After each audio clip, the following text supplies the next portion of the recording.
यार, तुम लोगों ने कैसा राई का पहाड़ बना के रख दिया था। मासूम से लड़कों को कैसा अय्याश समझ लिया, बिला वजह में, खामखा बगैर किसी ठोस वजह के। बात सुनो, ध्रुव का फोन बंद आ रहा था, उस वक्त अपनी शक्ल देखती तुम।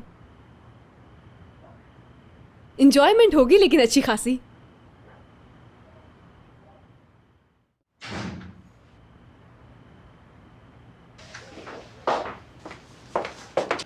क्या टाइम हो रहा है हयात?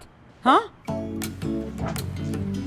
क्यों पूछ रही हैं अम्मी जान? इतने लेट तो नहीं हुए हैं। अच्छा, अब तुम बताओगी कि क्या लेट है और क्या लेट नहीं है।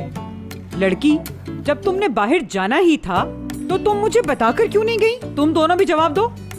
पहले से कोई प्लान नहीं था जाने का, बस एकदम से मूड बना, हम उठे और चले गए टहलने के लिए।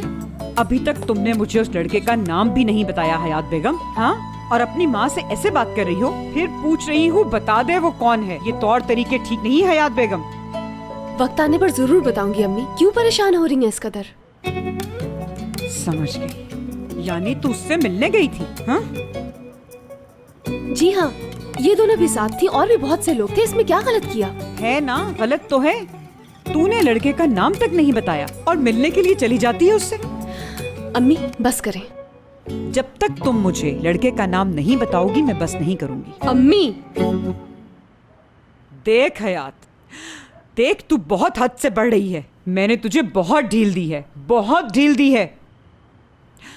देख लड़की, या तो बता दे कौन है वो लड़का जिसे तू पसंद करती है, वरना आज से तेरा इस घर से बाहर निकलना बिल्कुल बंद।